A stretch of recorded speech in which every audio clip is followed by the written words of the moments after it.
Dealer public gold kami tak jual emas.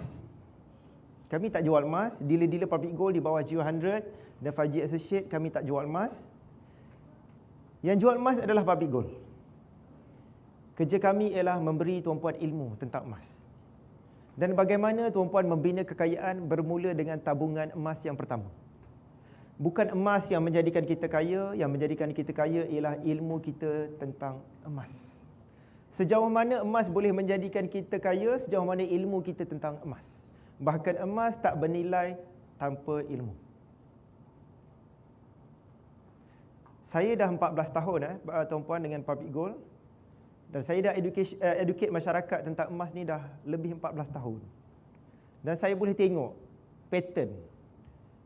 Emas bukan perkara yang baru. Emas ni sudah disimpan, dijadikan aset sudah beribu tahun.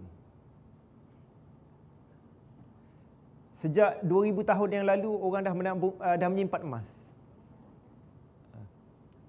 Duit kertas yang kita pakai ni tuan-tuan hari ni, bermula sejak 100 tahun yang lalu. Hingga sebahagian kita dah lupa dah emas adalah kekayaan yang sebenar. Emas adalah duit yang sebenar. Sudah beribu tahun. Mungkin datuk dan nenek kita dulu pun menabung emas. Saya yakin, orang dulu tuan-puan ada kekayaan, dia dapat kekayaan, dia akan simpan emas, dia akan beli tanah kebun. Yang kaya mungkin bahagian bandar sikit, dia akan ada properti, hartanah. Itu. Jadi kita dah tak... Orang dulu menabung emas tuan-puan, dia tak monitor harga. Harga hari ni okey ke tak okey? Tak monitor harga tuan-puan. Ada duit, tukar jadi emas. Ada duit, dapat hasil, tukar jadi emas. Dapat hasil, tukar jadi emas.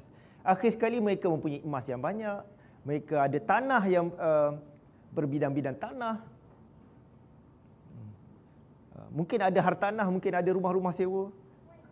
Cuma bila masuk ke era moden ni, era duit kertas ni, sebahagian kita dah tak kenal dah kekayaan sebenar. Kekayaan yang kita fikir hanyalah duit.